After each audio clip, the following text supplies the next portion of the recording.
The first public flight for Halo Infinite concluded a few days ago, and it was something really special. Regardless of our views on the balancing and design goals, this is the first Halo game in a long time to inspire serious discussion within the FPS scene. Eyes are on Halo for the first time since the days of the Xbox 360 generation, and it's been a treat to see social media so alive with conversation. What did I think of the flight? I played the first 2 days and unfortunately missed the new Mombasa map that was on the last day, but if my streams are anything to go by, I put quite a bit of time into the game before it was pulled. Let's start with the positives. The sound design. Since Halo is a series with roots in the early 2000s, its sound design has always been associated with simplistic but recognizable sounds. If I said plasma pistol overcharge, your brain probably instinctively conjured up the memory of that iconic hum.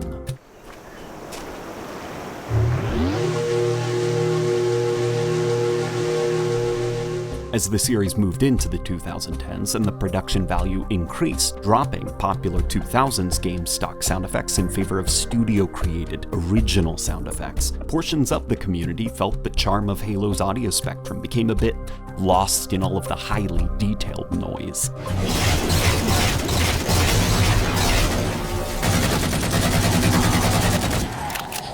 With Halo Infinite, I feel 343 has finally managed to nail an excellent balance of high production value that is inspired by the simplicity of the older games. Whether it's the scratchy, strained whine of a skewer shot reverbing through the firing range,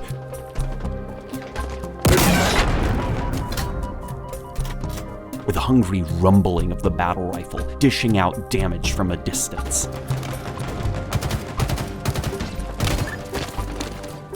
Halo Infinite's audio direction is clear, readable, and the small bits of legacy, such as the plasma pistol's hum being returned and the Spartan energy shield charge, were much appreciated.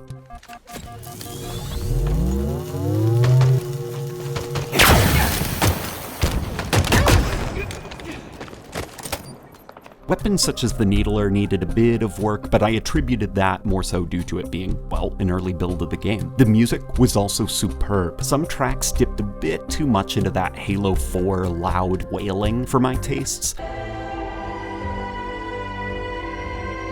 But the more Halo-y tracks, such as the fan favorite Reverie, did an excellent job at setting this ethereal and holy tone for the main menu. Just wonderful stuff.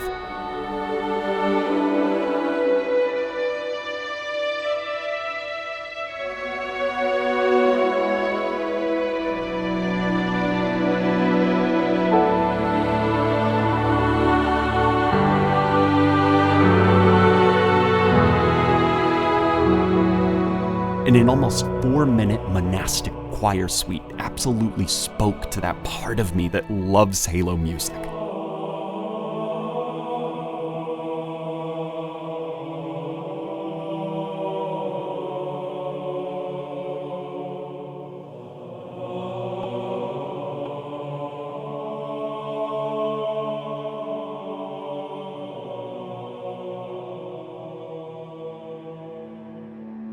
There were a lot of tracks in the flight that, while being very different from traditional Halo stuff from O'Donnell, Salvatore, and C. Paul Johnson, still drank deep from the values of Halo's musical language.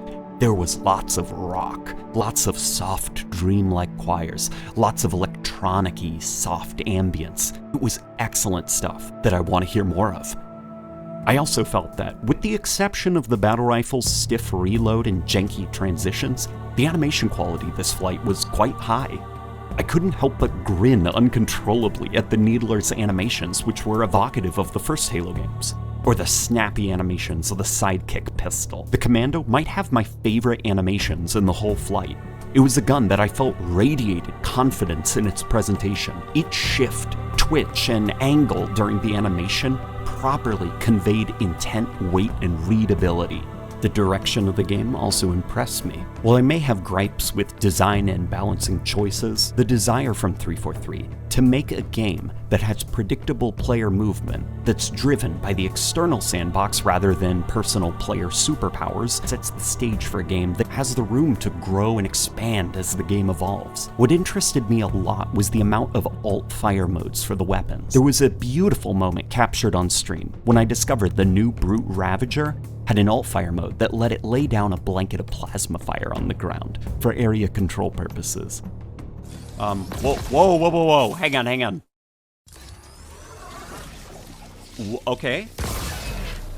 Okay, alright. You guys can't see it, but I have a big grin on my face right now.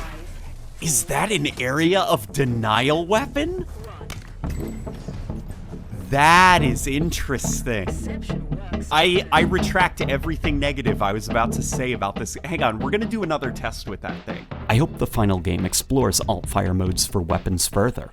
It was really exciting to see some weapons develop completely new functions by simply tapping the zoom key. Some of my favorite weapons in the flight were the unconventional ones that were unusual and strange in utility, like the Heatwave. It even excites me due to custom game potential. Could you imagine a game mode built around strategically bouncing Heatwave shots around corners and through ducts to meet goals or kill players? Unconventional weapons are healthy for Halo. And finally, the atmosphere and world. Halo Infinite is 343's first game that felt definitively set in the same universe of those Bungie games that I grew up playing. During the first stream, there was this moment of clarity when I was browsing my armor's customization, and the soft choir music began mixing with the high-definition, classic-style Spartan that was in front of me. It felt like a modern Halo game in atmosphere, as opposed to those previous 343 installments where, at least to me, they sometimes felt desperate to not come off as too Halo-y. All throughout the game are small and appreciated references to the series, whether it's the ammo count on the Bulldog, which has 7 shots, a cheeky nod to Halo's obsession with that specific number, or callbacks to Halo's history as a whole in the form of Easter eggs and references. Even the method of acquiring new weapons involves the player walking up to the same weapon racks found on Cairo Station in Halo 2. Halo Infinite seems very confident about the fact that it exists in the same world as the original Halo games. 343's not afraid anymore of incorporating Halo's history into itself. The best compliment I can give the flight we played is that I want to soak in its atmosphere more. I can't wait for the next time I can play it. There's even a lot more that I loved, but for the sake of pacing, I feel we need to move on to the areas of the game that I'd like to see improved. All these are my own opinions, so I absolutely understand if you don't feel the same way. The first thing I found to put a damper on my enjoyment was the announcer and vocal experience. The game was constantly talking at me. The role of Jeff Steitzer, Halo's iconic announcer, has now been split up between 3 different voice sources: Jeff Steitzer himself, a personal AI buddy, and the Spartan chatter that you hear on the battlefield. While Jeff Steitzer was always to the point and enjoyable to listen to during the flight, halfway to victory, the AI buddy really liked the sound of their own voice. It would be constantly babbling over my gameplay, and while sometimes it was a witty remark about a kill I made, a lot of the time it was just redundant talking for the sake of talking, such as feeling the need to announce to me when I picked up a weapon, as if I somehow missed the fact that I held down the E key to pick up the weapon. At one point, my AI said BR-75 battle rifle obtained, which the BR in that name stands for battle rifle. So essentially the AI just said battle rifle, 75 battle rifle obtained. BR-75 battle rifle obtained. This information isn't helpful. I know I just picked up the battle rifle. I held down the key to pick it up. Sometimes it was hard to hear player footsteps or other environmental sources of noise due to the Spartan chatter and AIs just babbling over the soundscape, and eventually I just muted the dialogue altogether in the options menu for some peace and quiet. This unfortunately also muted Jeff Steitzer though. I'd love the option to individually mute the sound volume of the Spartan chatter and AI buddies while being able to just leave Jeff Steitzer on, since his double kills are really the only thing I wanted to hear. I also found myself very disappointed by the friend or foe outline system. Well, it's a great tool for those with colorblind and sensory disabilities, The fact that every player now glows like a Christmas tree is something I found took away from the look of the game for me. In most games, accessibility options are opt-in, which is great, but the fact that this game just turns them all on with no way to opt out of it, I feel really unintentionally ruined stealth and caused a lot of headaches. Halo 5 tried to make sure that players stood out in the environment by downgrading shading on player models. This made them appear unaffected by certain lighting conditions and earned them the joking title, glow-in-the-dark Spartans by the community. It was a weird look, but in Halo Infinite, Spartans now quite literally glow in the dark. At first I assumed this glowing system was just going to be visually annoying and that would be the end of it, but I had moments where the HUD would fail to render outlines on players, and during these bugged moments,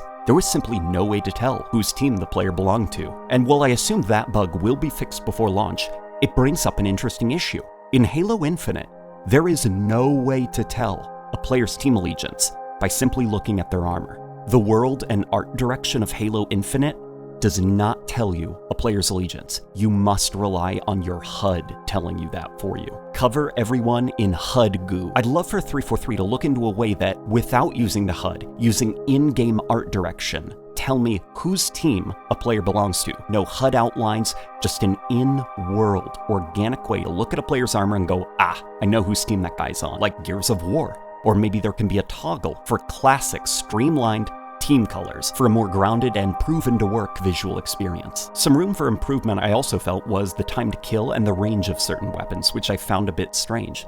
It was really easy to get kills in this game, and I can't tell if it's the range or the damage output of certain guns, but it felt like players were just dying too quickly for weapons like the plasma pistol, heatwave, or Ravager to really have any serious role in the gameplay loop. In this game, the assault rifle's Halo 5-esque range and precision meant that I was constantly being peppered from across the map. It doesn't help that weapons like the assault rifle can't be descoped.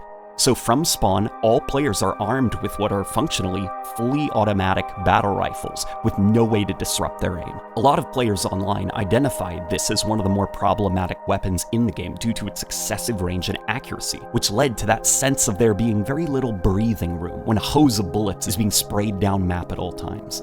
I'd love to see the damage or range or accuracy of some of the guns like the assault rifle nerfed a bit, so that the sandbox can have a bit more breathing room. Infinite has a really promising sandbox, more so than the last two 343 installments, and it would be a shame to see it buried by a fast fire rate, fully automatic precision weapon from spawn. In conclusion, I found Halo Infinite to be a game that feels and looks like Halo.